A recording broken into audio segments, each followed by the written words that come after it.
All right. Hey guys, welcome to the All-Encompassing Podcast. I am one of your hosts, Brian, and my co-host, Zerona's not here. She is busy in Virginia doing her master's, and she's been quite busy lately.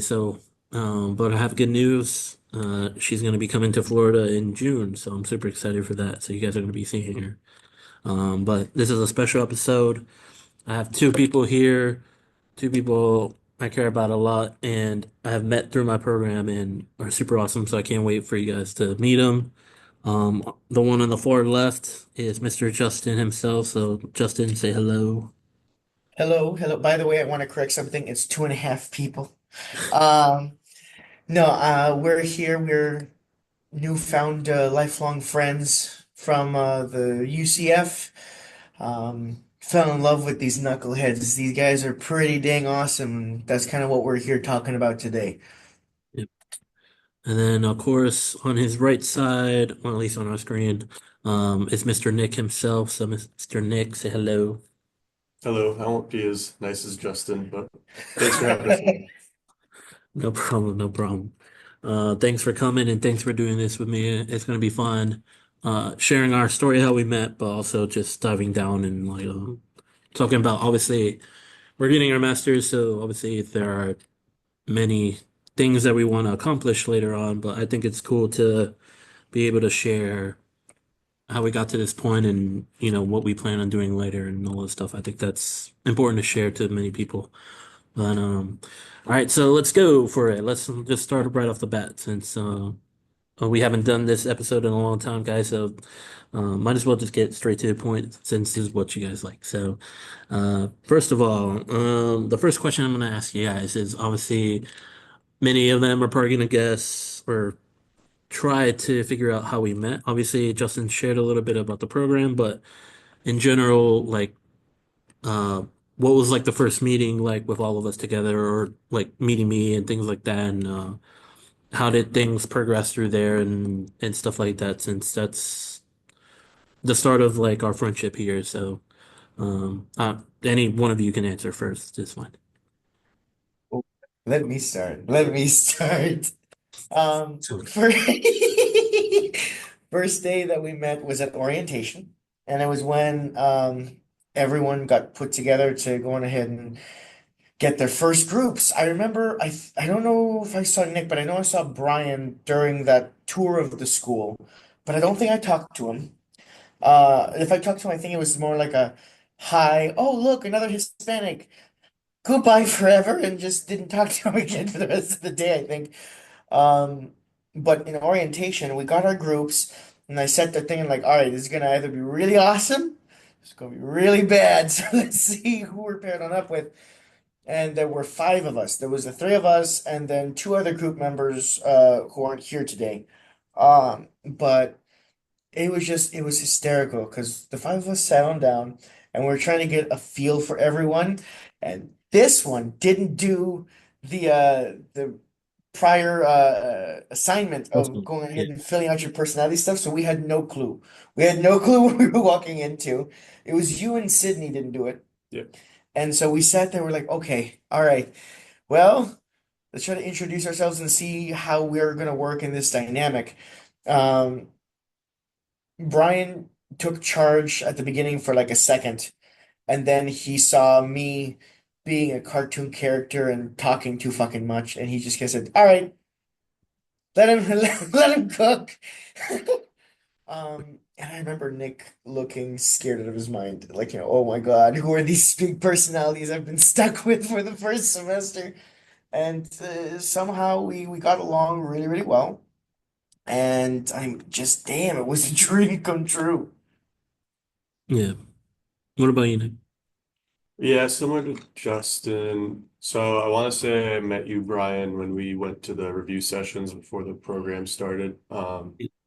I just remember you had the over-the-ear headphones on, you were locked in, and then we talked a little bit. But you seemed nice. And then, yeah, cool part about the master's program, they put you into groups. So it worked out because you study with those people, you hang out with those people, so you naturally get closer throughout the semester. So. Yeah. Yeah. I think, yeah, Nick was the one I met during a review. And he did see me with the headphones. I even have the headphones on now. Um, but yeah, I They met him don't during actually one of play the anything, do reviews. they? They don't actually play anything. He wears them for aesthetic reasons. It just keeps everyone else away. I do that sometimes, to be honest. But no, during that review, I met Nick, super cool dude. And then, but after that, wasn't much until orientation. I saw Justin and some of the reviews, and but never really talked. It was just more like a hello, and then at the beginning, it was kind of gone. And then orientation happened, and then that's when Justin sat like two rows back of me, and then Nick was somewhere in the front, I think. And Justin started talking like way more, and then that's when I was like, oh, okay, this guy seems pretty funny or whatever. So let me just start talking with him. And there's another guy, Zach, who was sitting next to him. And then that's when we got put into groups. And then yeah, at the beginning, I thought it was important for me to just be like, hey, you know, as a group, we should talk about things, make sure things are okay and everything. And so that's what I did at the beginning. But yeah, kind of like a little bit time after, I kind of figured out that Justin had the way more dominant voice and way more powerful personality. So I just let him uh, speak all he wanted because he did a great job in making sure that we all had a good start as a group. But then obviously, um, that start was interesting because like we all were still kind of like just getting to know each other a little bit, so there wasn't that immediate connection. But I think after I would say, wasn't it Sydney's birthday where we kind of all got together? That's when things really kind of gelled really well, and that's when we became like super, super close with each other. And then I after mean, there's that, lots I of that. mean, Yeah, no, the first couple weeks we were just kind of yeah, a business team. But I think yeah, you were the one who brought it on up that it was at that party that we first really became friends. You want to touch on that? yeah, Yeah, I think that's one of the cool parts. I feel like it's most master's programs you get put in groups, but it's just kind of naturally as things progress. Same thing with a job, like you see the people, same people every day around the same people. If you become closer with them, you start hanging out outside of the class. So I'd agree. That was one of the first times where we hung out outside of class to celebrate Sydney's birthday. And it was interesting. I feel like when you get to know each other better, I guess it's kind of obvious, but as you get to know each other better, you kind of work better together in class. You see, you heard it here first, folks. I made friends by default. This is how it works in the grown-up world. but yeah, it was after that first day that we definitely started connecting like really well, and obviously like Nick said too, like when you get that connection, let's say outside of work, things start feel gelling more inside as well. So getting things done for projects and things was a lot easier because we just knew each other by then. So it was a lot of fun, and obviously. We're in our second semester. That was our first semester when we met. We're in our second semester. We got put into different groups, but even after then, we got literally so close to each other that we still like talk with each other, get things done with each I other, still harass even these two. now. Yeah. But it's been interesting. Obviously getting so close with that group and then getting a new one and having to kind of get used to that and figuring them out since they're so different to how our previous group was, you know. So that's an interesting part of the master's program for sure. But obviously that can be the same with work as well. Obviously, getting put into teams. You may be with a team for a couple months, but then having to do more work for a different company, let's say, or something like that. If you're doing like consulting work, you get put in with to different groups as well. So you have to deal with all these dynamics, and I think that's a interesting way they do it here.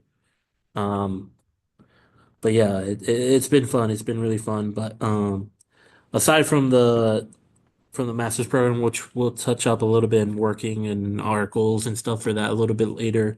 But I just want to let you guys just share a little bit about yourselves, kind of like how you grew up in terms of like things you love doing, your interests, what you did before the program, and just a little bit of just share yourself, right? Of um, giving our viewers like an idea of like who Justin is, who Nick is, and then later on we'll touch up a little bit about like future goals and things like that that we have in mind. But just share a little, just a bit about yourself, guys. I definitely want them to get to know you guys and how cool and interesting you two are for sure. So, again, who wants to start? Nick? Yeah. I'll go first. I'm younger. I feel like slightly more boring. Yeah, couple less years. Yeah, I grew up small town outside of Boston, Massachusetts. So Northeast was always fun there. Ended up going to school, college at University of Connecticut. Let's see, studied marketing and management. So I always kind of knew I wanted to go into business, not sure exactly where. Um, the reason I applied to the master's program was because like my degree was in marketing, but I feel like while I learned some stuff like through the internships I had, I didn't really learn like a ton of like tangible skills through my undergrad, and I felt like the MBA would kind of broaden my horizons, let me go into anything in business. And yeah, I describe myself, I'm very like go with the flow. I can kind of fit in depending on the group dynamic. So I think that's one of the reasons why it kind of worked out here. Like I can work well with strong personalities who want to take lead. I can work well with like shy people that don't really want to. So I felt confident going in. I'm like, whatever group I'll be in, it'll end up working out. And it did. It's been a lot of fun in the program so far. But yeah, where I'm at now, I guess you said we'll touch on it later, but we're all kind of figuring out where our future lies, looking for jobs, figuring out what we want to do, what we're passionate about. But I know, fairly boring. I'll let you go there, Justin. Um, wow, way to serve that up to me. Obviously, now I have to be entertaining. Uh, no, I grew up in the hills of California, so I wasn't exactly no seriously, I wasn't exactly surfer dude, but I was also around a whole lot of, um, die hard kind of like not even like picket fences type of stuff, like full on like crazy liberals that wanted to like burn the country down type of craziness, and then also cyberpunks who, like, I remember in high school some guy, what, like stealing hundreds of dollars from, different bank accounts, all of these, and it added up to like thousands of dollars. And I'm sitting there like, what on earth did you, like, these people will never miss it. And then the next school year he just didn't show up, and I'm like, I'm not gonna ask questions. And then another big portion was just a whole bunch of like farmers, specifically like people who would raise livestock. So I got to be around so many different types of people Yeah. and so many different mindsets that going into it, I'm like, all right, well, I've met everyone. That's fun. So I learned how to kind of code switch really, really well, that I can be around anybody and everybody. However, I never did learn quite how to shut the hell up. So I'm always the one who talked too much, but I found myself able to go into just about any circle and make friends, which was kind of nice. But I knew, again, being a big personality, I wanted to do something where that was seen as okay, if not uh, a strong selling point for you. So I went into theater. I wanted to act and direct. I enjoyed building stuff. So the idea of like I got to build sets was just amazing. I loved that idea. I went into that and I came on out. I got a bachelor's degree in theater performance, and I was ready. I was going to become a star. I was going to open up my own theater company. I was going to do all this stuff. And I managed to successfully become a stand-up comedian, a Shakespeare actor, and a musical theater actor. And I was constantly working at a loss. And I'm like, this can't be it. I can't constantly be kind of funding money into what I want to be my career. This is a very expensive hobby. And I got multiple people who had, done their whole life in the theater, all looked at me and said, no, no, no, this is exactly how this works. Unless you make it big and you're, Meryl Streep on Hollywood, this is the life. And I sat there, I said, wow, that's a lovely idea. Not for me though.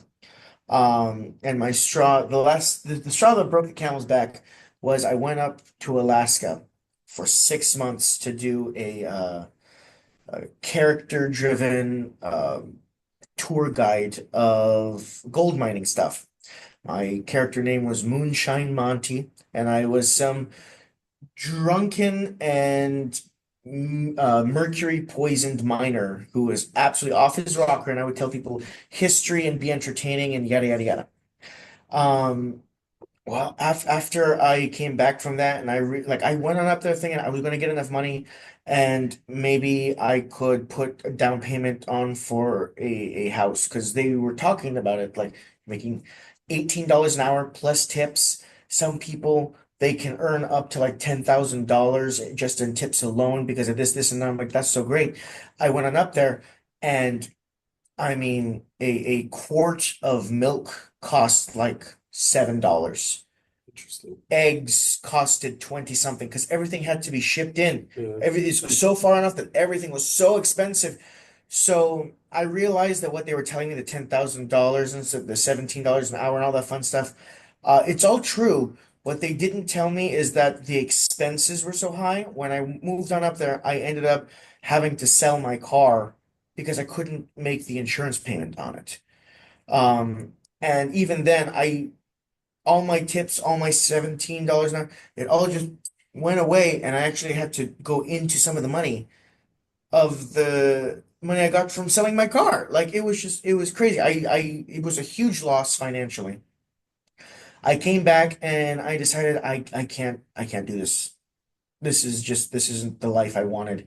I wanted to be a performer. I wanted to make people laugh and to bring joy and to have fun and to give people, new understandings through art and such like that. And I realized that it's just in the process of doing that, I was going to sacrifice my life. I wasn't going to have a life. I wasn't never going to be able to get married. I was never going to be able to own a house. I was never going to be able to have kids. I was never going to be able to do any of that. And I was forced to reevaluate where my priorities were. And I realized I don't want to do this. I love it, and it's an amazing hobby, and I still do. I don't resent it or hate it. It's not like I turned my back on the theater. Goodbye, I'll never be back. Whew. Like it wasn't in a huff. How how how hard of a decision was it to make that switch? Was it so like was it more in the sense of like did you feel pain that you had to give that up because you you realized that you weren't going to able to reach or get to that point where you had to sacrifice so much, right? Or was it more in terms of like the pain of like maybe how can I say it?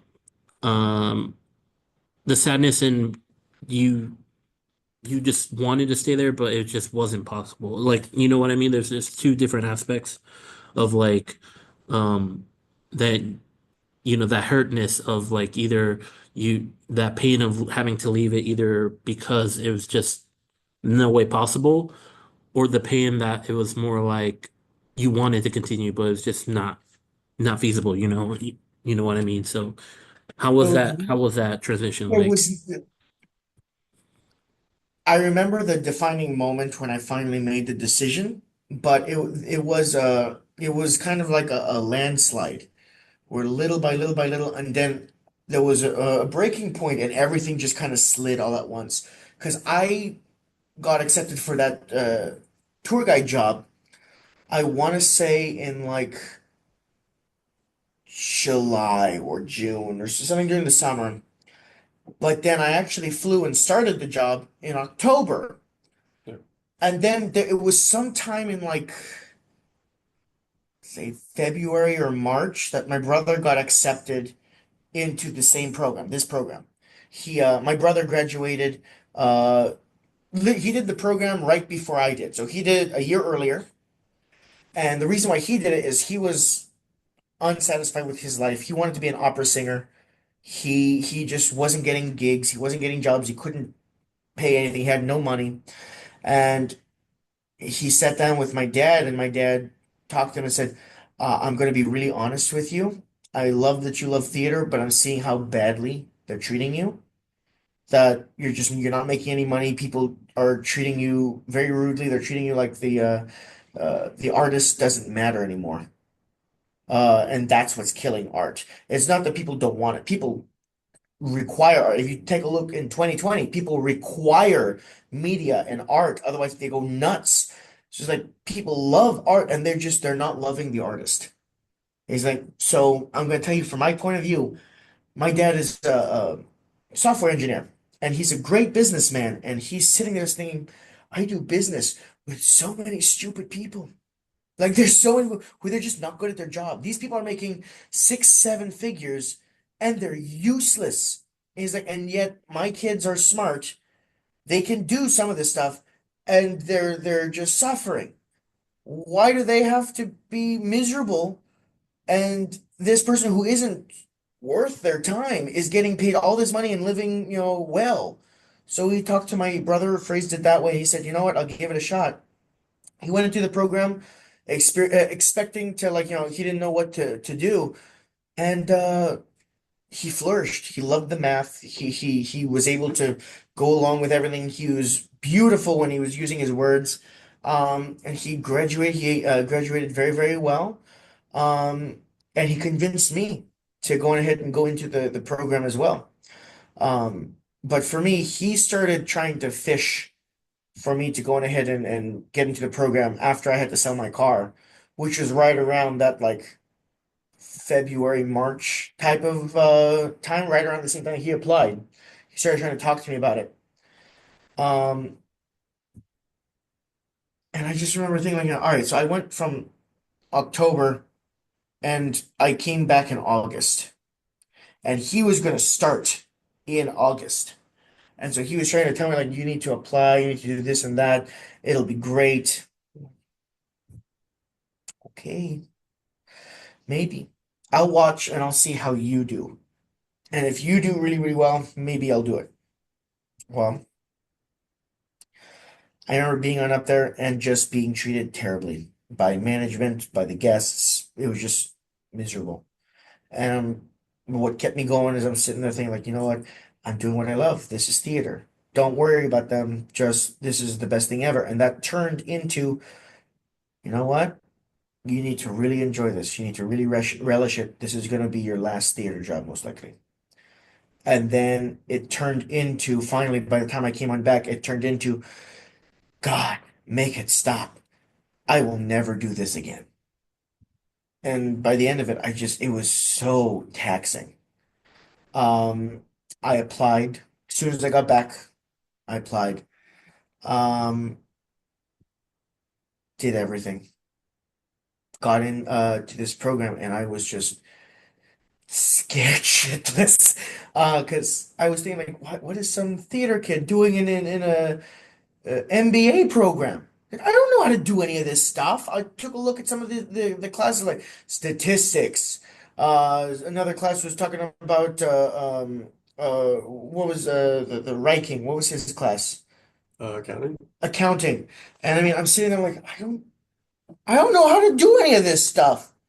Um, and up until that point, you have to remember as well, like, I grew up and I didn't have friends. I was always alone. All right. So I was that kid in high school that when everyone else partnered up for a group project, I would come on up to teacher and say, Do you mind if I just do this by myself?"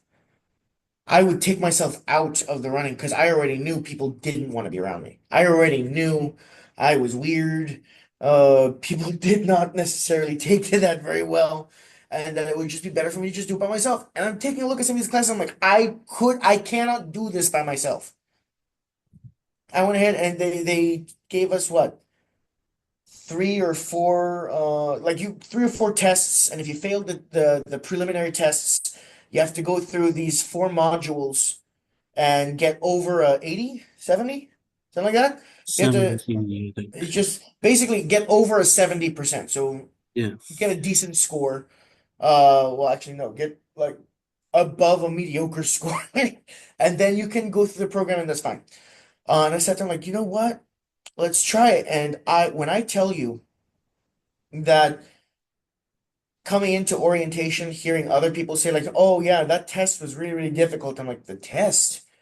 I went into the test looking at it like, is this in Chinese? Like, it was insane. I didn't know. I was serious, kind of like, is A, B, C, D, B feels good. It's gonna be B. I had no idea what I was doing. And when I went through the modules, they were just, some of them were crazy. Like, I remember looking at that final test and just sweating bullets and thinking like, I'm going to get kicked out of the program before day one. I can't do this. And coming in the first class and some of these people looking at me saying, "Oh yeah, no, damn, I failed that test and it sucked." But it was great because I got to do the modules, and the modules, they were so easy and this and that. I'm sitting like, "Oh my God. Oh my God, what am I gonna do? Why am I here?" And it was you guys. I mean, in all honesty, these two are, they're my first real friends. I mean, before this, I've had, acquaintances and people that I'd be friendly with and stuff, but no one got to know me.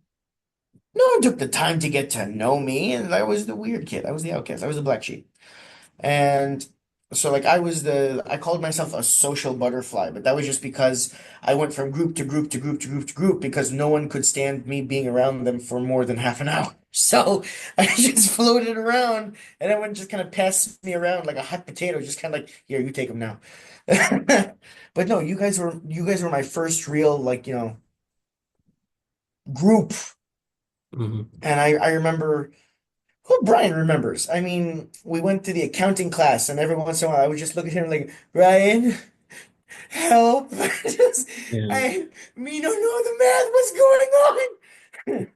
Like Excel, it was mad at me. Brian, fix it. Just sitting there awestruck because he typed three keys, and all of a sudden, ta-da, it's correct. And I'm sitting there like, I'm so good. I'm so happy to be useful. But it was you guys. The reason I got through this program, the reason in all honesty, the reason I feel like I have a shot going forward, getting a job and, succeeding in life is because of you guys. I have never had this much confidence. I have never felt this smart, and I have never felt this damn well good about myself up until like you guys, as crazy as it sounds, you guys reminded me how freaking awesome I am. I had really forgotten that. So thank you guys.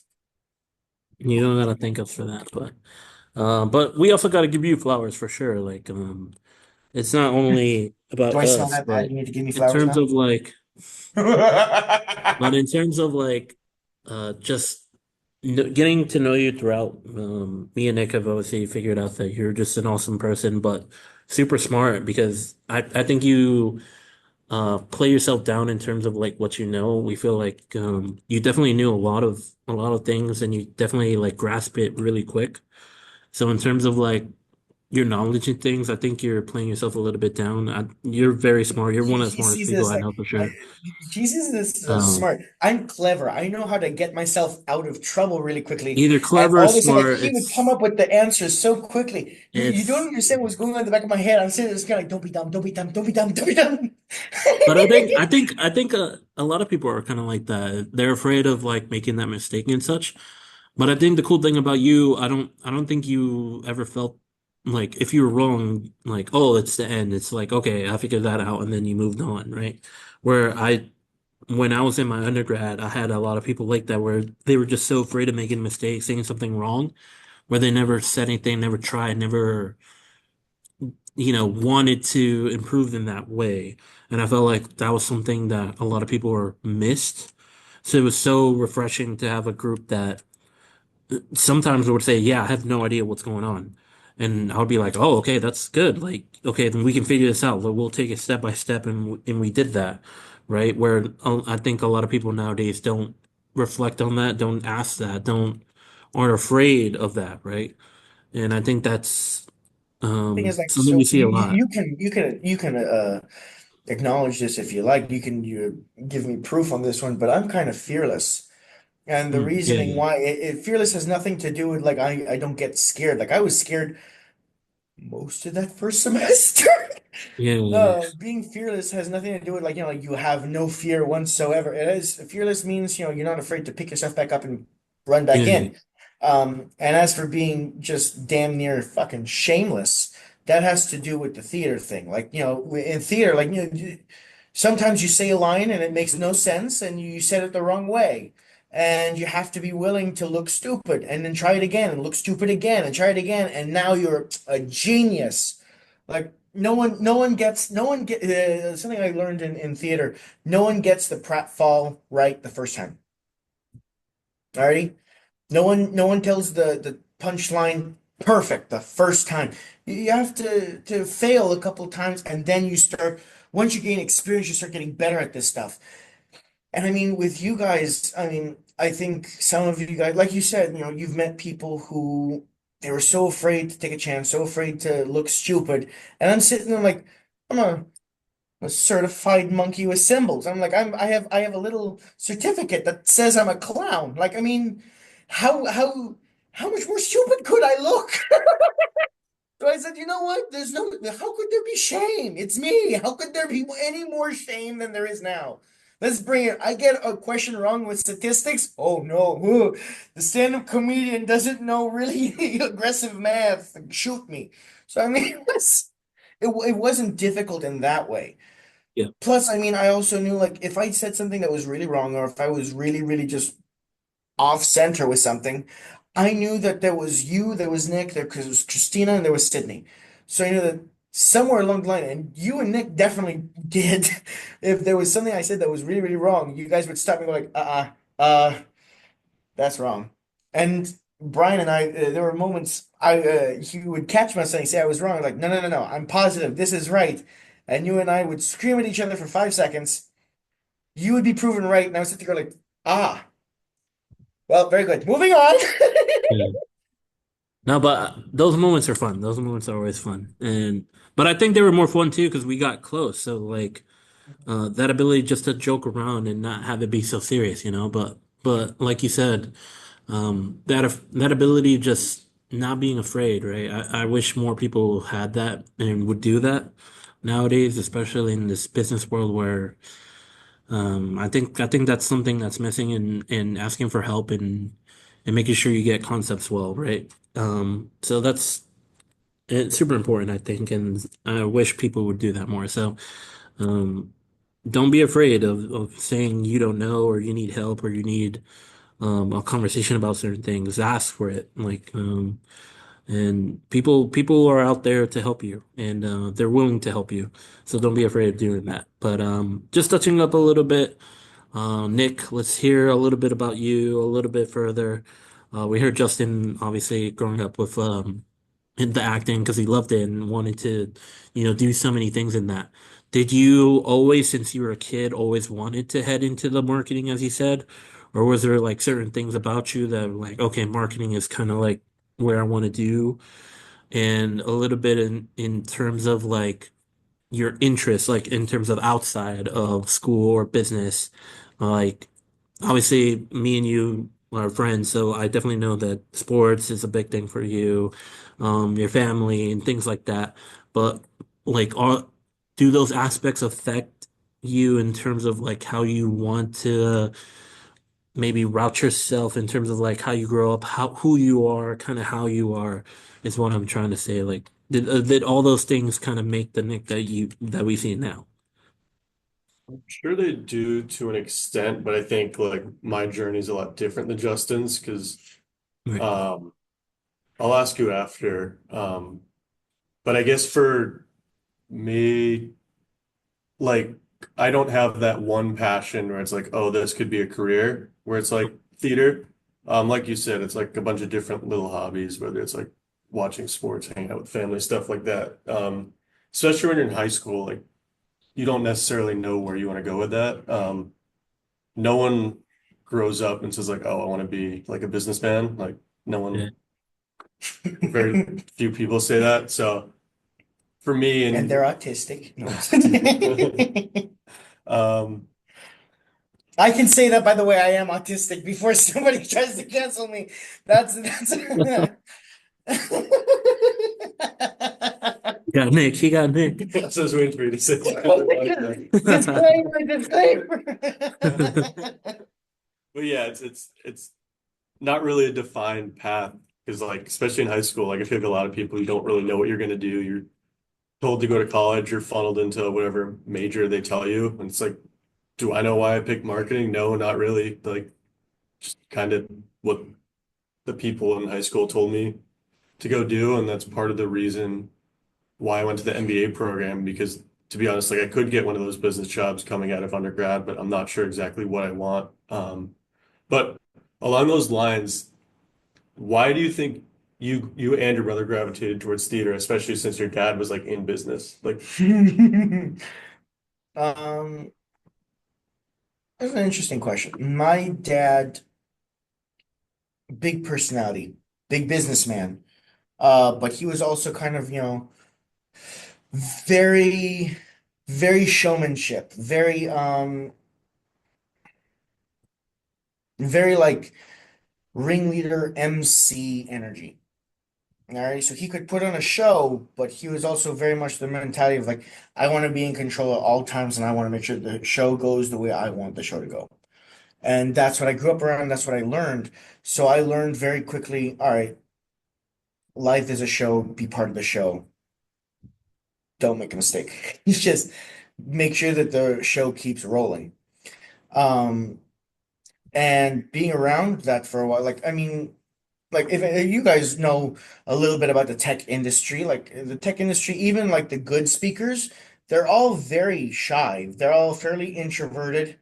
Um, a lot of them can turn it on, and there are even a couple of extroverts, but the extroverts are better salespeople.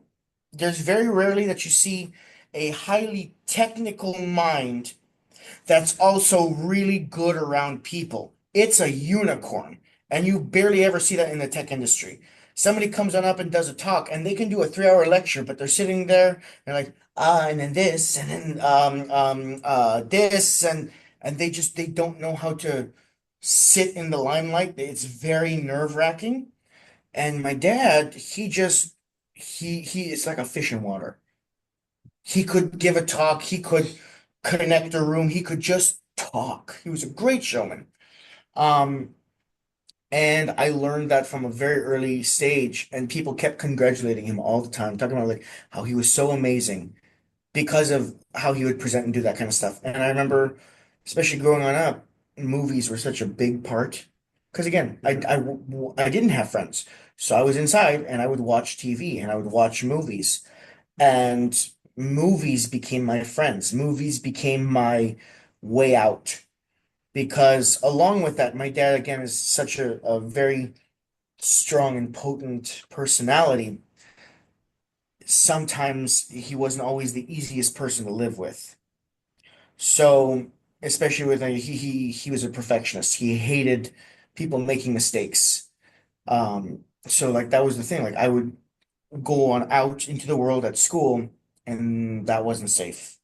And then I would come back home, and depending on the day, that may or may not be safe. So I gravitated towards movies because I'm like, I don't want to be here or there. Take me somewhere else. And I loved that feeling of being somewhere else. And I got to be somewhere where the weird, guy who I saw myself in won at the end. And the bad guys always lost. And it felt so good. It was just the best thing ever. And so, and you're not wrong. Like there were other passions of mine. Like growing up, I was great at puzzles, loved puzzles. And as soon as I started seeing, like when algebra came on up, and I started seeing math as a puzzle, I became crazy good at math. I mean, what is it? whether it become algebra or geometry, when it even extended into like, trigonometry and just, or probability. I used to love that stuff because I made it into a game. It's a puzzle now, and now I have to figure things out. Mhm. And it was so much fun. Um, and I got teachers who said I should go into some sort of math something, and it wasn't for me. I wanted the show. I wanted I wanted something where I could be anyone but me. Okay. I just wanted to not be me, and I wanted to be somewhere that wasn't here. And I fell in love with that idea because I didn't really love myself. I hated it. I hated waking up as me. I hated waking up where I was. So I wanted to go into theater. I mean, there was math, there was chemistry, there was anatomy, there was hell, there was even for a minute there, someone said that I should go into the culinary arts because I used to love to cook and I was good at it too. I mean, I remember growing up and my grandmother taught me how to cook by smell and by taste. Like, uh, how much of this spice to put on inside until the ancestors tell you to stop. Like that, that's how I learned how to cook. Like you just like feel it out. Like, and how much pepper? Don't worry. This little muscle here, God put it inside of you. This is your pepper muscle. You go until God tells you that's enough, son. Like I just that's how I learned how to cook. And it always somehow ended up tasting great. Um, Even now, obviously, this is years of experimentation. No, I remember going into all these different things and people trying to like push me into this idea of like, maybe you should go into this, maybe you go into that. And I just remember thinking, but it's still me. I don't want to be me. Was was your dad supportive of you and your brother going into theater, or was he like, Oh, he he don't do he that? was very supportive actually, Okay. because um his dad was a captain. His mom stayed at home and raised him and his brother. Um, and he said that he grew up and he just loved computers. Okay. But him and his family, they were Christian, they were Orthodox, and he lived until he was 20 years old in Egypt, Mhm. and he passed a test for mathematics. So basically, at the end of your time, at the end of your school in Egypt, there were different roles, and if you wanted to get into different sectors for jobs, you had to, pass certain tests, and then you would be allowed to like go into that field. Well, for going into computers, you have to pass this huge math test, and my dad got every single question right. And he was sure of it. He knew he got every question right. He got the results back, and it said that he got one question wrong. And he came on up to my grandfather and said, like, I didn't get a question wrong. I'm positive. And so the captain, my grandfather, came on up to the head of the school and said, what question did my son get wrong? He was curious. He wanted to know. I said, well, it's interesting. It's weird. Perfection is for Allah alone. It's for God alone. So there's no such thing as a perfect score. So we just threw a point away because it's impossible for a person to be perfect. And he said, if he got a perfect score, then he got a perfect score. I'm like, yeah, but that's not how this works. And they needed a way to excuse it, which wasn't really a way, but they basically said, your son would be perfect going into computers. However, we're not going to allow it. And he said, why? Well, computers obviously are going to be the future, and we want that class to be all Muslim. We're not going to let your son into that class. And when my grandfather came on back and told my dad that information, my dad came on up at 20 years old, Mhm. shook my grandfather's hand and said, I'm going to America. Bye. He came here and he made his life off of computers. So when he saw me and my brother wanting to go out into theater, stuff like that, and he saw how much we loved this stuff, he said to us like, all right, I'll make you a deal. Let's go put you in a show and let's see how well you do. If you do well, and it's not just something fun, if you actually do okay, we'll see how you do. And I remember my first show was so like it was some lady. You remember in middle school there was always that like one lady who would take these well-known shows and would tweak them just enough that she could avoid the copyright laws and like rewrite these songs in weird ways and stuff like that. Well, it was one of those shows. It was for Alice in Wonderland, and I got cast as Tweedledee, and I was so excited. And we went on the side, and apparently the rest of the show, people enjoyed it, but the like I think two scenes I was in, people couldn't stop laughing. And my dad said there's like he got the whole audience to look at him. How on earth did that happen? And I mean, like, what was it? There was another couple of shows I was in where I got, all the attention on me. And I remember people looking at us, things just going, this kid is awesome. And my dad basically looked at him like, I could see this happening. You have the ability to capture an audience. You have the an ability to just make people pay attention and look at you. That's awesome. And you also have the potential to really, really make people laugh.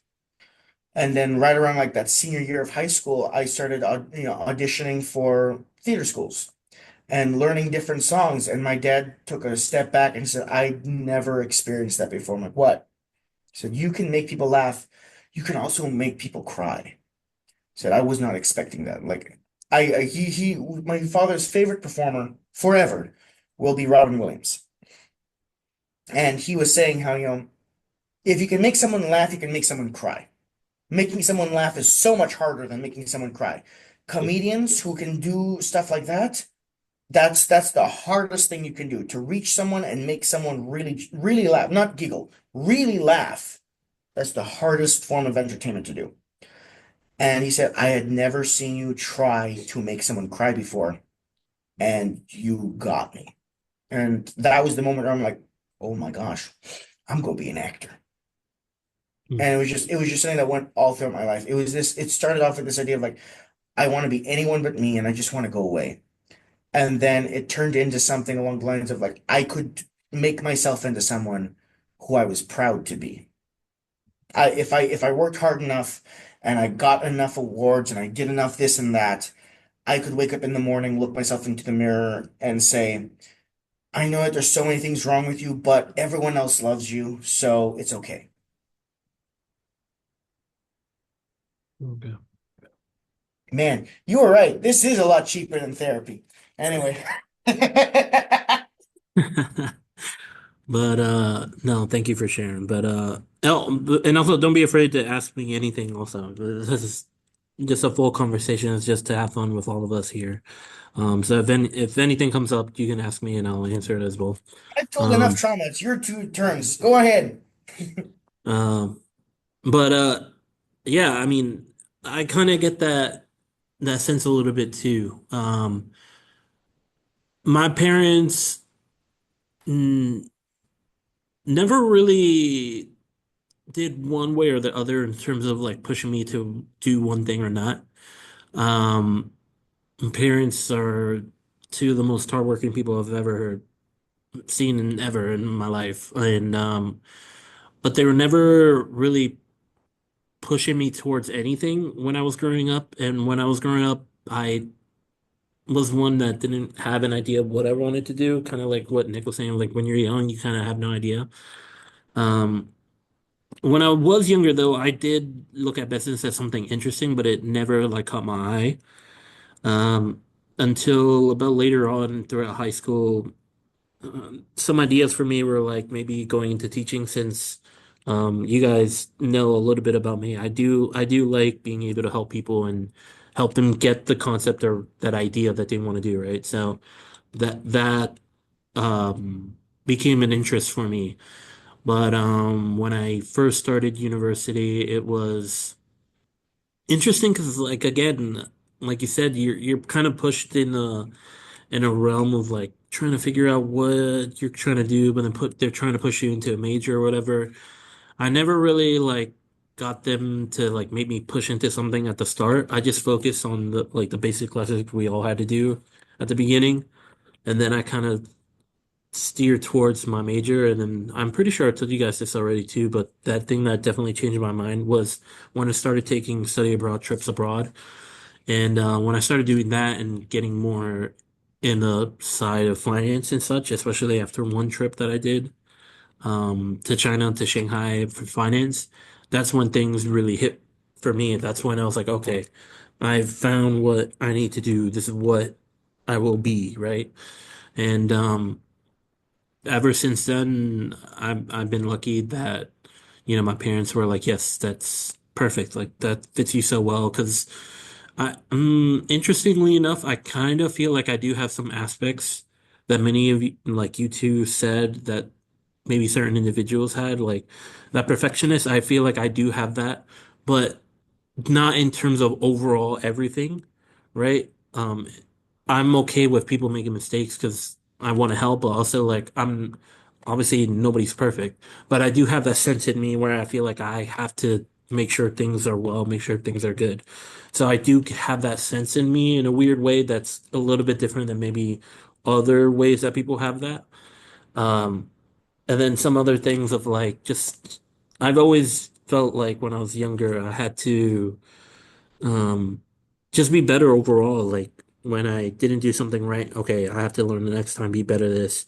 I have to be a better brother, a better son. I have to be a better friend. I have to be a better this. And then the events that like kind of guided me throughout my life made me kind of realize that's something that I value and something that I hold dear is always making sure that the Brian you see is always improving and always becoming a better one.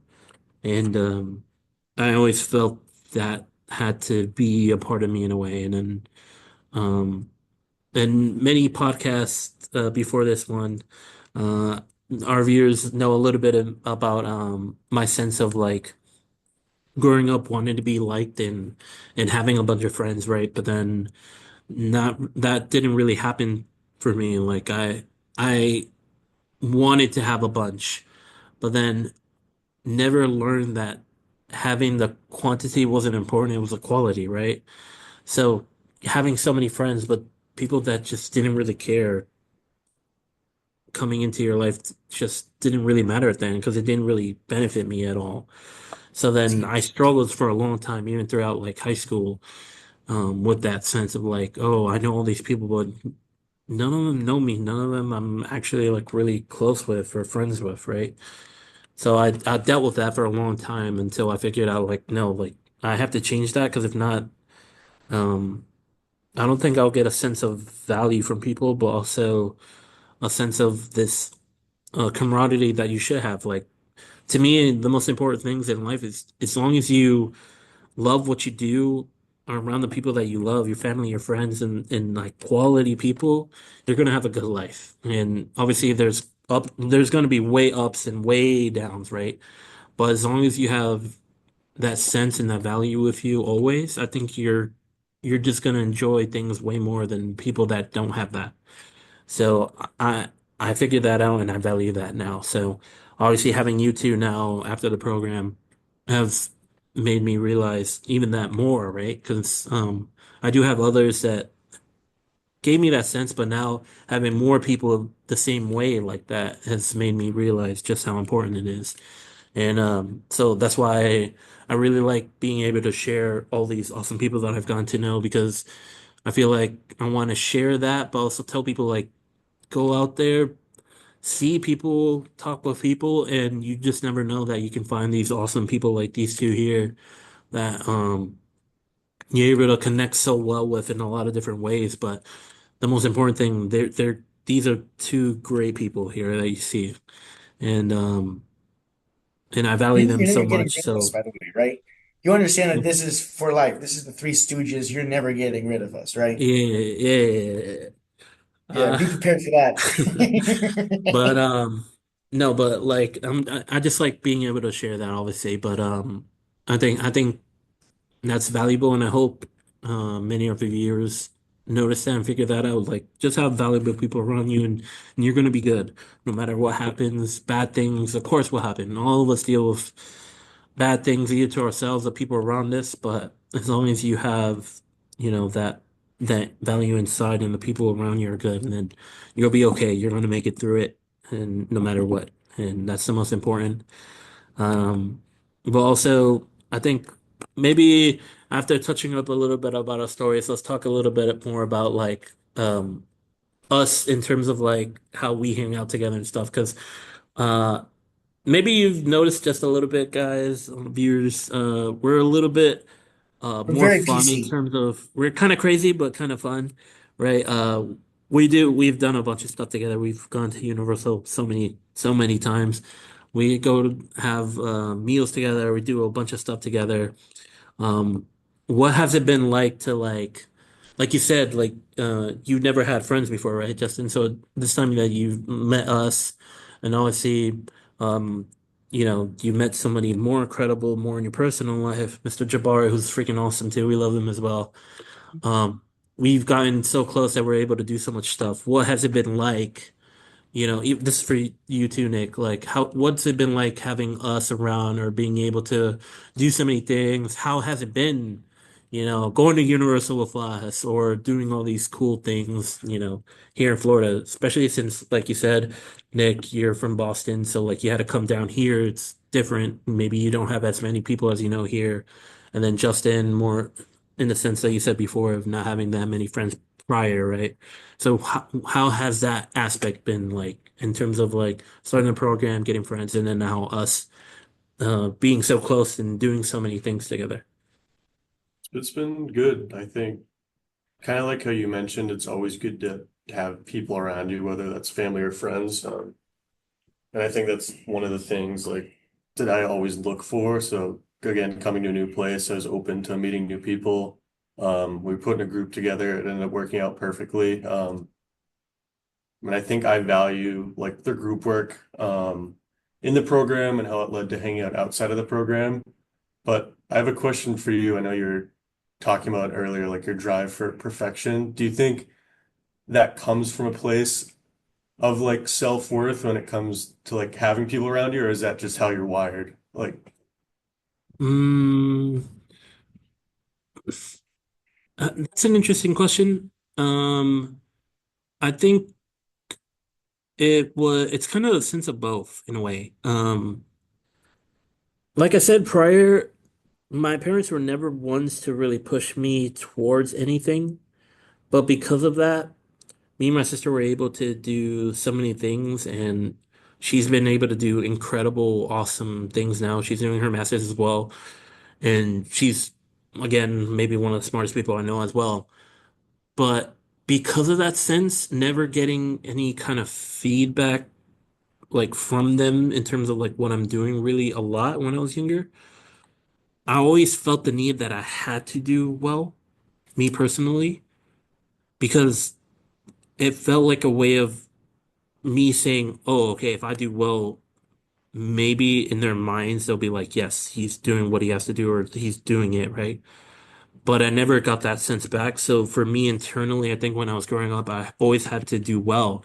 And I think that um that kind of affected me in a lot of ways, especially in high school. I did pretty well. I did really well in high school and was able to do a lot of things and be accepted to many, like a lot of places. But at the time, I never felt ready to kind of leave, so I decided to stay more in Florida in that sense.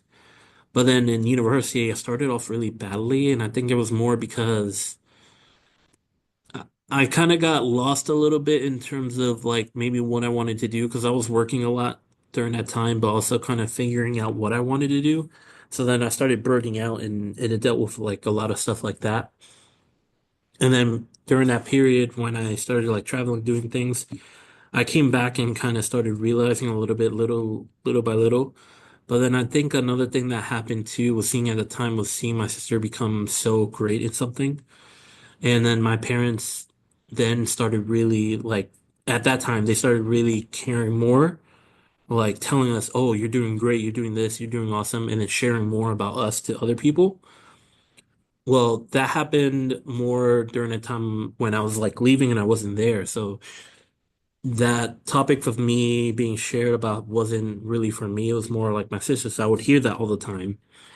And it's very interesting to say like now that it's, I don't want to say like obviously I don't think it was that exactly, but I felt like I wasn't good enough in that sense.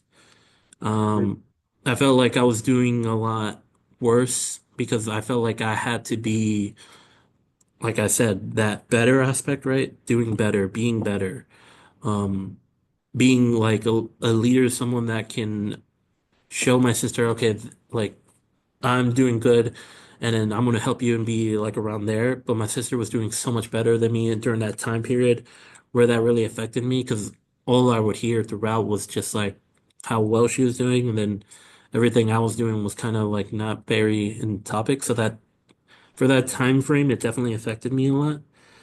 But then I kind of started figuring out that that's not like I started talking more with my parents, but then my sister too. And then I realized that that wasn't just the case at all because they view me in such an interesting way that I never thought of before. And that just started changing my ideas of that like being perfect always, right? And then now I only see it in terms of like perfectionist, in terms of myself, in terms of wanting just to be a better person, a better um person not only for like my parents, my sister, but for my friends, for people that I care about, but also doing better for me in terms of like, okay, like figure this out, becoming more intelligent, more refined, more focused, more, all these different things. And I think that's benefited me a lot because I've been able to grow a lot because of that. I've been able to write my ideas down, my thoughts down, and like learn myself better throughout the years. And I kind of regret that I didn't do that when I was younger because I had so many things that I remember that just tormented me for a long time.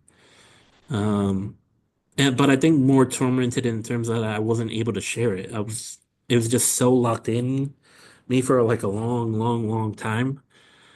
So being able to get rid of that aspect was so liberating in a lot of ways. And ever since, I figured out that, my sister's always going to be by my side, helping me. She views me as somebody that she wants to reach my level to. And obviously, I think she's doing better than me, but just hearing that and my parents just how proud and things like that throughout the years now, just it's it's allowed me to grow a lot and learn a lot. And I think that's where that change comes from now, where that's a different aspect, right? Where now it's more about myself, but more in terms of the value, right? Not in terms of, oh, that person didn't do this correctly or whatever, so I'm not.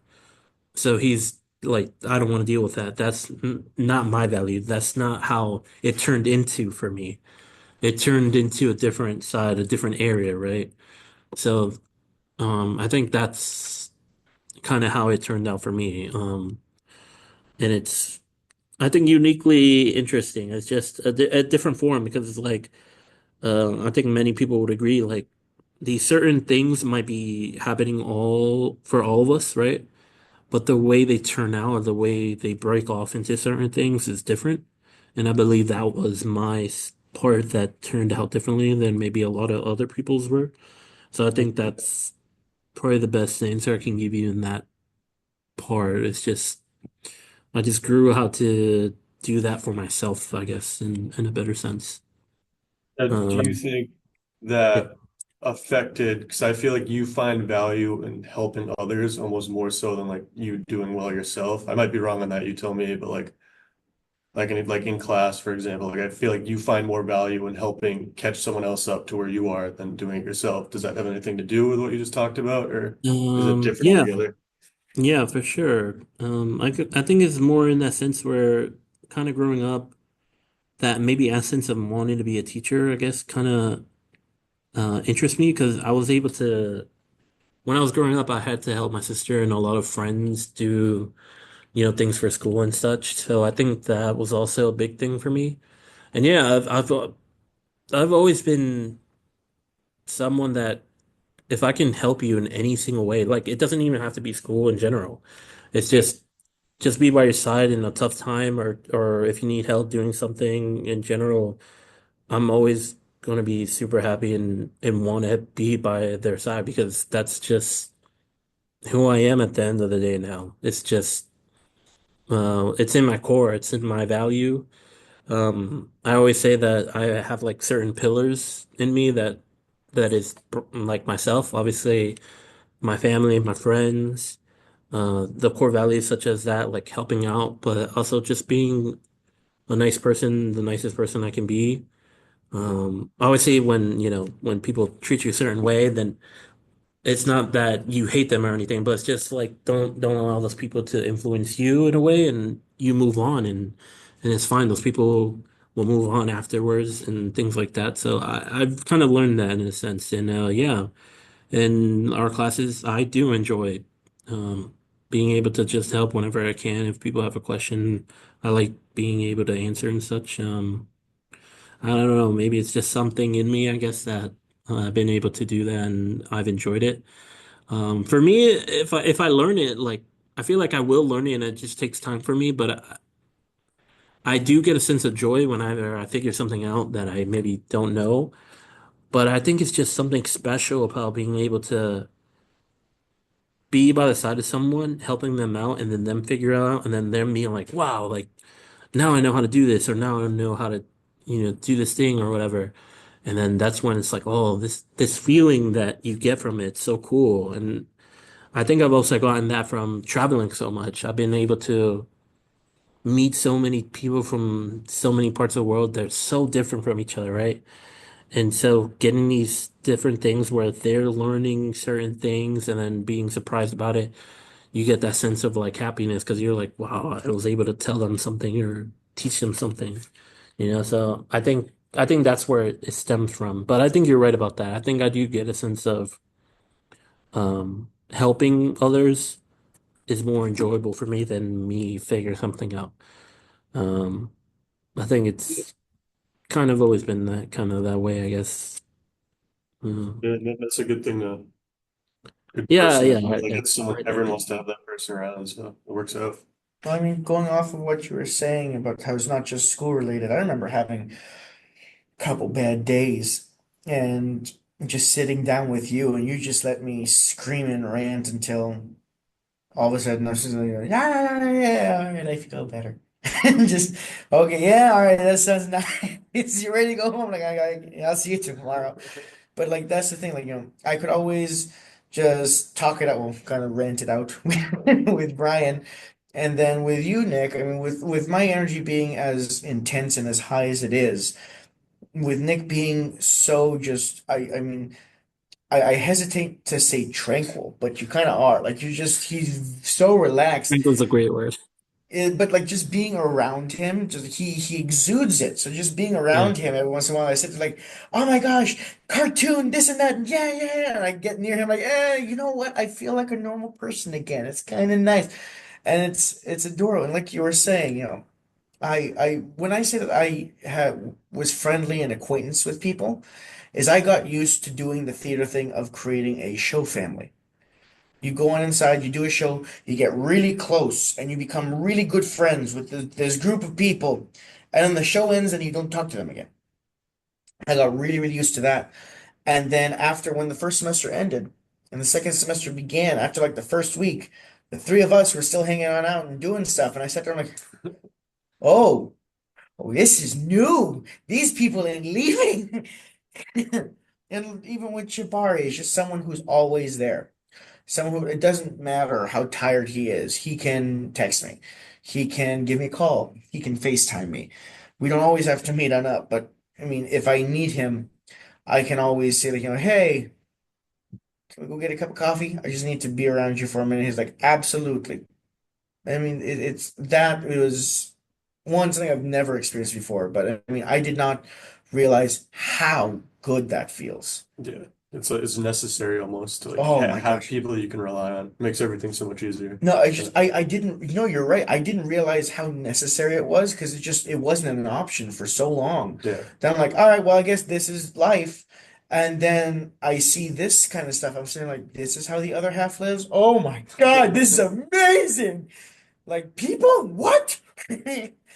But I mean, it's just it's going off of that is that you guys have opened my eyes to so many different things, and it can be scary at times.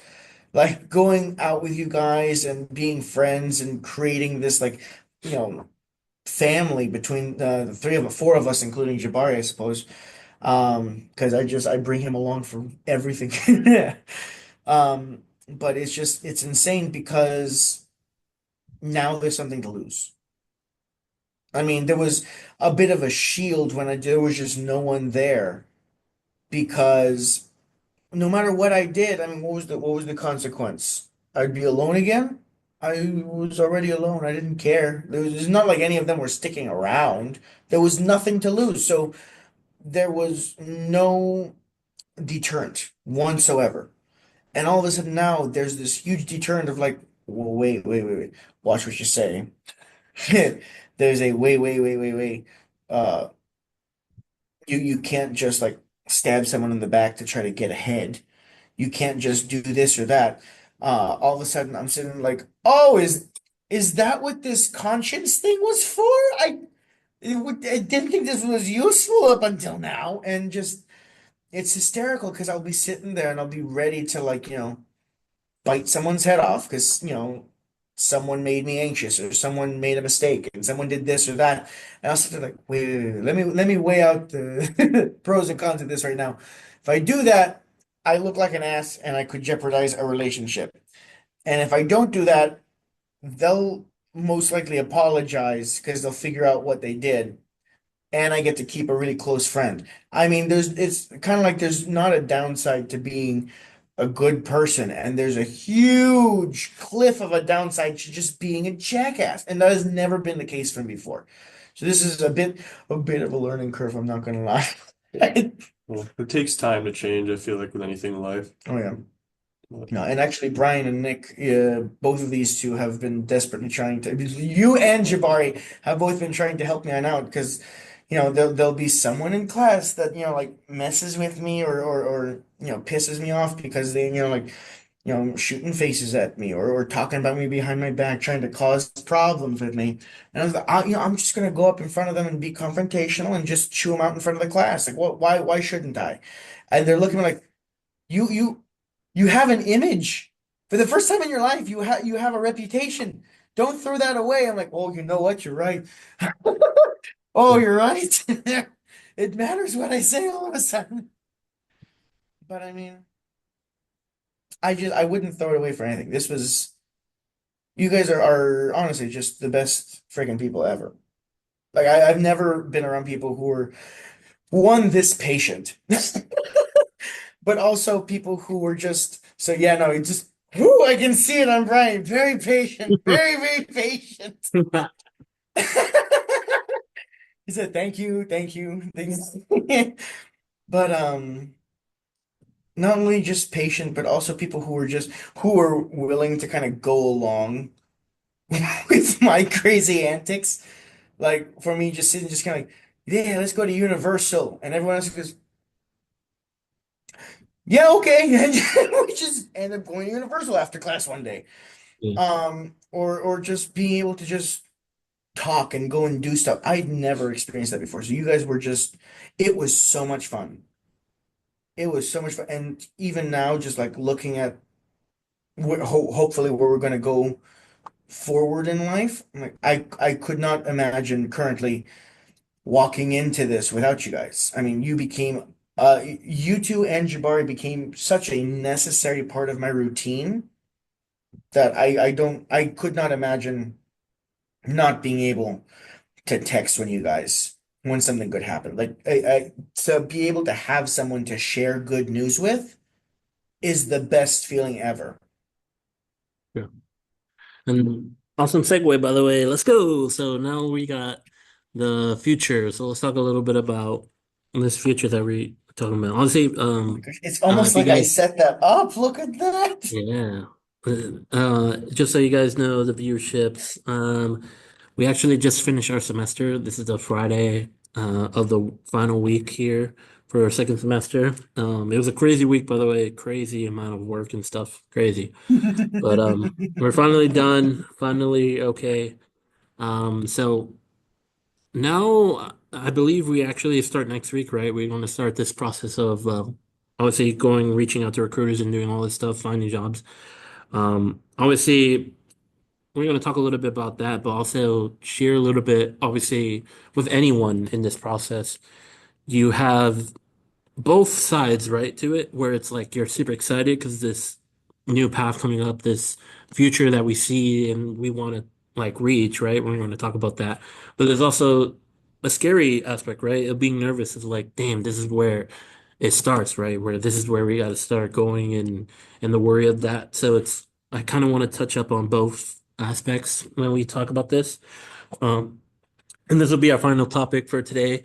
Um, just talk a little bit about like that, like in terms of like that cool, happy, what you want to do. Like, what is that future goal that you guys are thinking about? But also share a little bit about your worries because I feel like everyone has it, especially around our age and getting their master's or even in their undergraduate. But sometimes they aren't able to share it or listen to people about it. So I think it's good to be able to share both sides so people can hear it and know that everyone feels it, right? Everyone has these two um what can you say, like two ideas or two concepts like in their mind, right, at all times. So one of you, I guess we'll start with Nick because Justin just keeps on talking and talking and talking, but Oh, thank you. we'll go with Nick. Nick first. Like, what? Let's start off with the positive one. Like your future goals.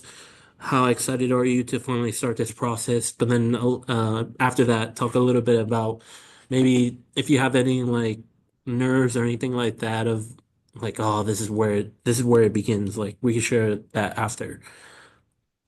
Yeah, I feel like the program has set us up decently to go job hunting, like we've talked about. We have somewhat of a network now to Yeah. work with for the future, but I think the big worry for everyone is, was this program worth it? You put a ton of money into it. And I think the cool thing about us three is we're all in different places. Like Brian's in a place where he has some business experience, then he went into the program.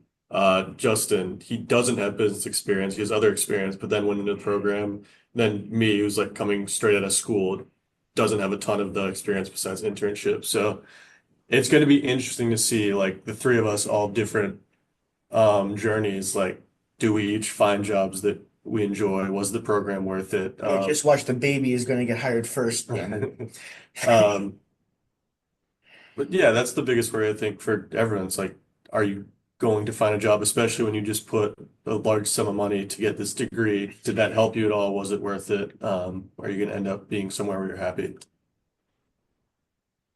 What about you, Justin? You know the feeling on a roller coaster? You're right at like the big, the big one, or the reason why you got on the roller coaster in the first place, like you're so excited, it's gonna be that really, really big dip, and you're all, tensions are high, and you're on that incline, and you can hear that like little like tick, tick, tick, tick, tick, tick, tick, tick while you're going on up. That's kind of where I'm at right now.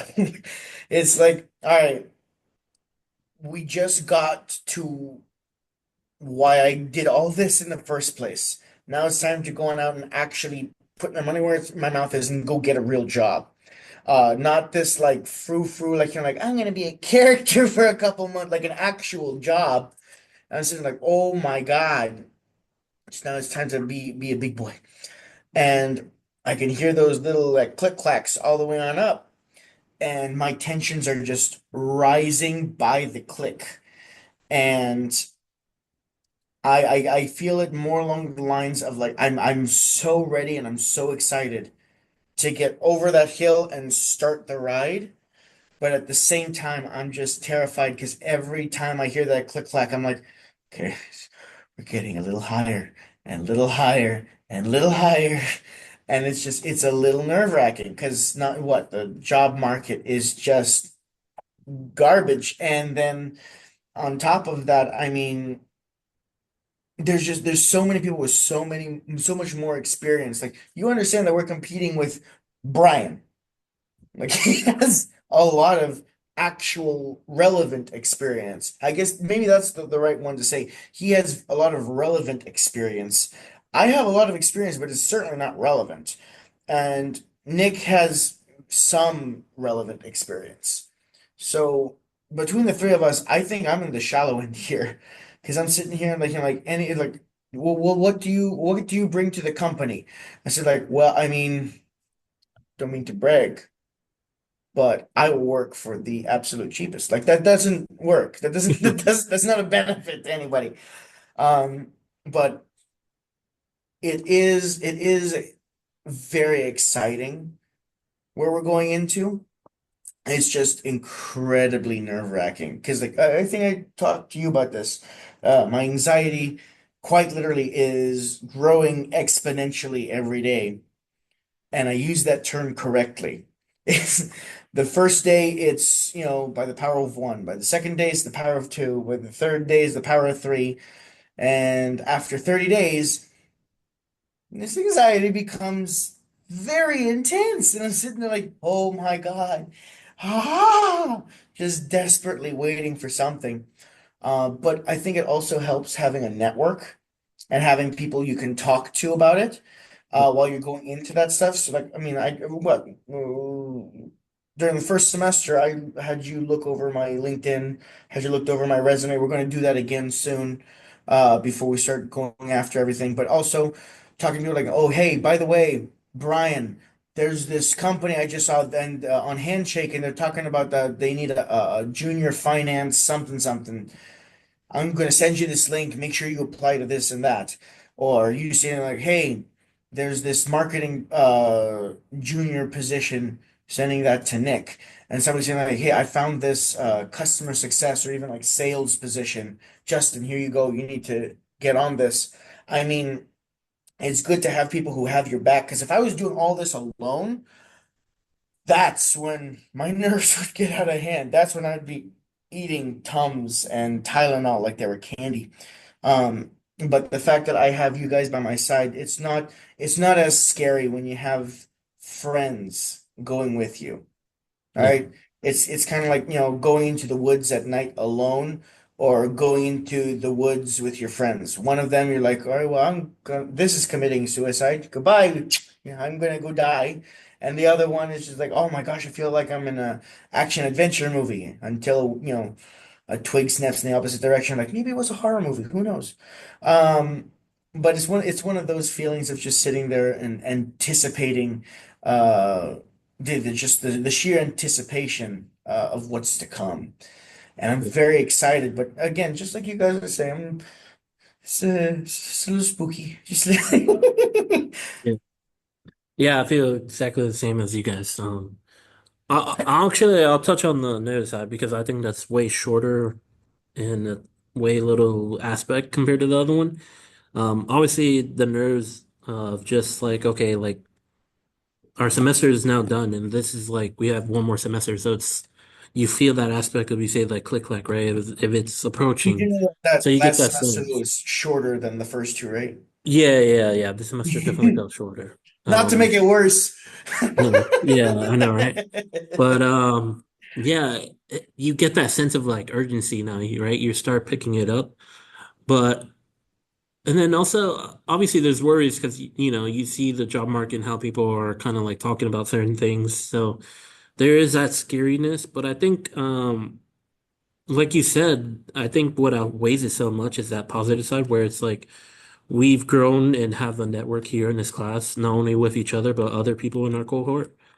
And we have the ability to like ask the leadership upstairs in the room where they can give us more networking, abilities, reaching out to more people. So like we have that network there where you don't have to do it by yourself, like you said, where it's you have something valuable, right? Um, that valuable piece of helping us. And I think that's what's exciting of like, okay, we have all these more opportunities. But I think a thing that's further is like you said, having people by your side that okay, continue, like you guys are obviously gonna push me and I'm gonna push you guys.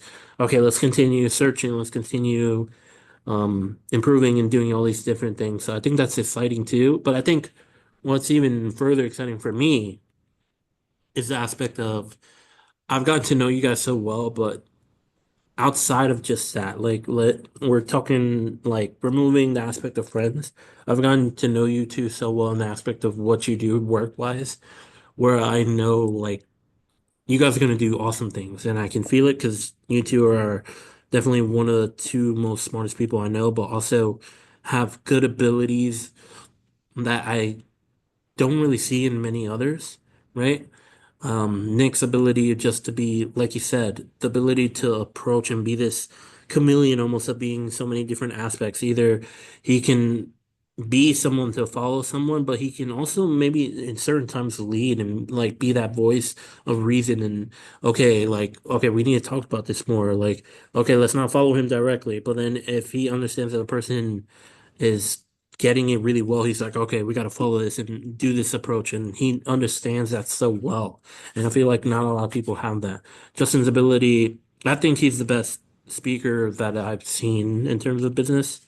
I've known many, many, many great business people, and I think he's at that level where he's going to be a great leader in terms of that person up front, totally reaching out to you, totally reaching out to the investors or anyone important in the business, right?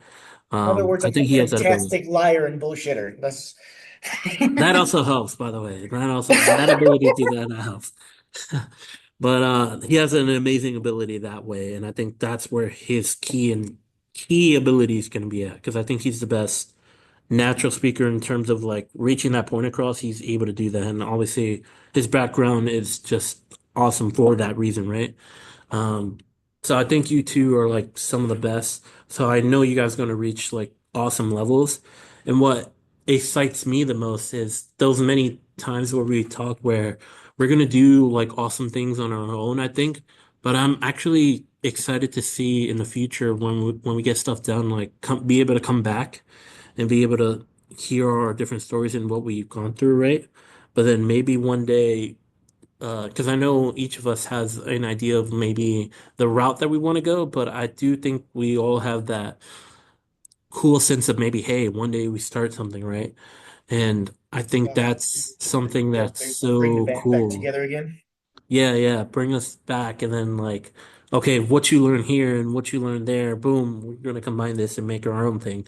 I've always had that sense of like, I do kind of one day want to do something like either of my own or come with people and make it our own, right? I've always had that feeling, always wanted to do that. And I feel like if you have a good team around you, you're always going to be able to get that possible. And it's going to be a lot of fun. I think that's more fun, right? Because then it's on you guys, but also because it's on us, it's going to be fun because I already dealt with you guys before in a group and we already know how to talk with each other, how to deal with things. So you get that connection all right off the bat. So I think that's what's exciting, right? All these different opportunities, all these different futures that we can like see, right? Um, so I say like me and Serona have talked about this in previous episodes, but just look forward to the opportunities, guys, right? Like always check the doors that are open for you. Nothing's ever truly closed. It's all about just reaching out, being able to find, search, do everything that you can, and you're going to see that there are things that you can do to find these great opportunities that you never know about. Like the doing the MBA program in general for me was like a surprise because I when I first got out wasn't like focused on that. My sister was the one like, yeah, she started a master's program. She was like, do it. I was like, I don't know if I want to do that, like my master's right now or anything. I was more focused on working, but. Looking now, I'm extremely thankful for her, but I'm more thankful because I've gotten to meet such incredible people and they've made me realize just how much more that I have to become better at and do, right, to achieve my dream in the future. And I hope that happens to many of you and be able to share that with others and do all that things. I want all you guys to be able to do that. And yeah, I think that's gonna be it. Oh, but obviously, Mr. Justin, Mr. Nick, please, um, just any final thoughts that you guys have, anything you want to share, and then obviously, say a little bit to our viewers. Maybe just give them any small advices, anything that you guys have, or just tell them anything that you want to tell them. Like, just be happy, be fun, do everything. Like, uh, telling them anything that you want, and I'll finish it off then. Yeah, I'm still fairly young in terms of my career, so I'll keep it kind of short. But from what I've learned, like we talked about a little bit, everyone wants someone who's fun to be around, who's willing to help. So I've always tried my best to be that type of person. I think Brian, you're a great example of that as well. So yeah, thank you.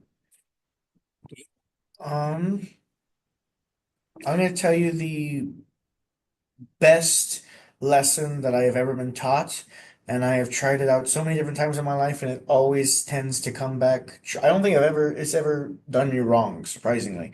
It's one of the only truths that I've ever met that I can use in every situation, no matter what. Um, Anything and everything in moderation, including moderation.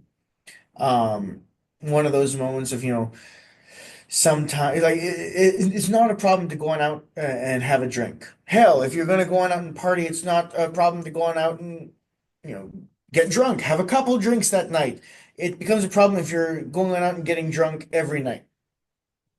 If you want to go on out and, have, five, six drinks with your friends and go nuts because you're celebrating a big win, no one's saying you can't do that. Just don't find wins to do that every day on. Or like if you want to have like a cheat day, you want to like, I'm not going to the gym today, I'm not doing nothing. I'm just gonna park my butt right in front of the TV and binge watch the second season of Wednesday, whenever that comes out.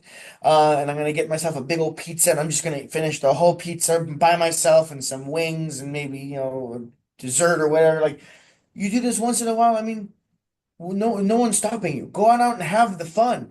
Don't miss out. Have the fun. But I mean, there's no need for you to have the fun every single day. Otherwise, it's not fun anymore. It's not special. It's like if you have your favorite food. It's your favorite food because it's special. If you were to just eat like three portions of that every single day, after a while you get really sick of it.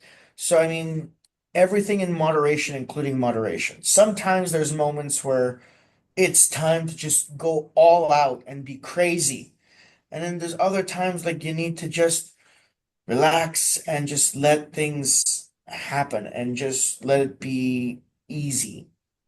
All right. Not everything in life is a hustle. Not everything in life is a lesson. Sometimes good things happen, sometimes bad things happen, and that's part of the game.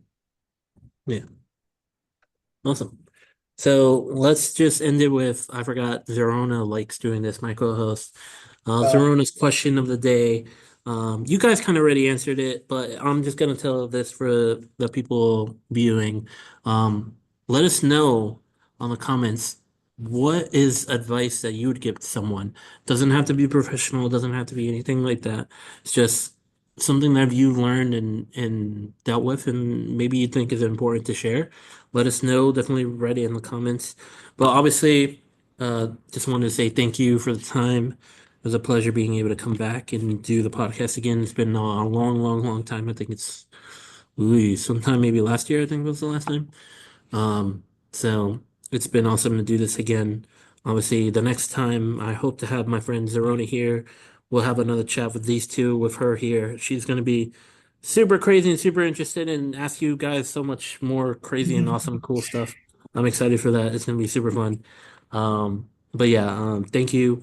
Obviously, thank you for the Owen podcast viewers. Make sure to hit the like button, the subscribe button, hit the bell icon for when more videos come up, hopefully soon. I want to talk with Zimmerman hopefully this week. Me and her can actually come back together and have a cool, cool, cool episode. But no, thank you to Justin. Thank you to Nick. Good friends of mine. Thank you for being here. Thank you so much. I appreciate you sharing a little bit about yourselves and just us now and what we're dealing with. It's been awesome. And I'm pretty sure they're gonna love it. They're gonna be super, super interested in it. And yeah, what else in the oh, and that's right. The episode will come out obviously in audio as well for all the Spotify listeners. So hopefully you enjoyed the episode while you're, I don't know, going to school, going to work, whatever. Hopefully you enjoy it. And yeah, this has been your podcast co-host, well, one of them at least, Brian, me, and then obviously my two good, great friends to my left.